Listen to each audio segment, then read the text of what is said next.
Nakita niyo to? Anong laman? Tubig. Bakit niya dala-dala to? Kapag uhaw siya, iinumin niya. Pero sa palagay ninyo, kapag sakali man na yung tubig na to, wala nang laman, anong gagawin ninyo? Tapon. Tinatapon ninyo. Yan ang pinakamasakit na katotohanan sa mundo. Pag wala kang gamit, itatapon ka na lang. Bakit ko sinasabi sa inyo?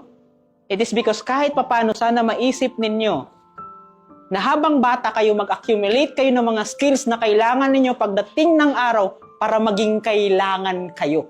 Para may kapakinapakinabang kayo. Kasi bakit? Kapag kayo yung lumaki, tumanda, pero wala kayong alam, wala kayong kayang gawin, at higit sa lahat, ayaw mo magtrabaho, huwag kang mag-expect na kahit papano magstay yung tao sa'yo. Sa mga lalaki, tandaan ninyo to. Kilala tayo na maging provider sa bawat pamilyang hahawakan natin at gagawin natin. Pero tandaan mo, huwag kang magtaka kapag iiwan ka ng taong mahal mo kung wala kang kayang i-provide sa kanila. Kasi bakit? Ulit-ulitin ko to sa inyo. Ang lalaki, kadalasan na walang pera, walang kwenta. Ito naman ang masakit sa babae.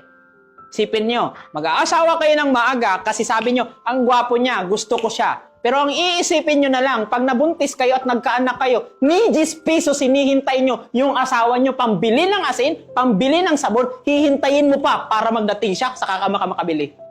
Hindi ba pwedeng kayo mismo magkaroon ng sarili nyong pera na kahit anong gusto ninyo, makukuha ninyo? Maybe hindi lahat, pero hindi mo kailangang maghintay ng asawa para lang magpaalam na may bibilhin ka.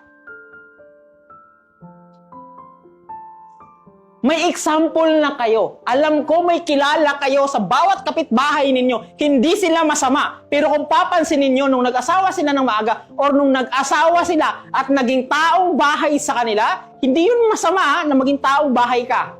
Kaso ang masama, kung ni 10 pesos lang, pambili lang ng sabon, pambaon lang ng anak mo, hihintayin mo pa yung asawa mo kasi ikaw mismo walang pera. Ulit-ulitin ko to sa inyo. Sana maisip ninyo na habang bata kayo, mag-accumulate kayo ng mga skills na kailangan ninyo pagdating ng araw para maging kailangan kayo.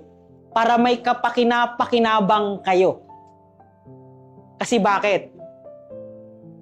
Kapag kayo yung lumaki, tumanda, pero wala kayong alam, wala kayong kayang gawin, at higit sa lahat, ayaw mo magtrabaho, huwag kang mag-expect na kahit papano magstay yung tao sa'yo.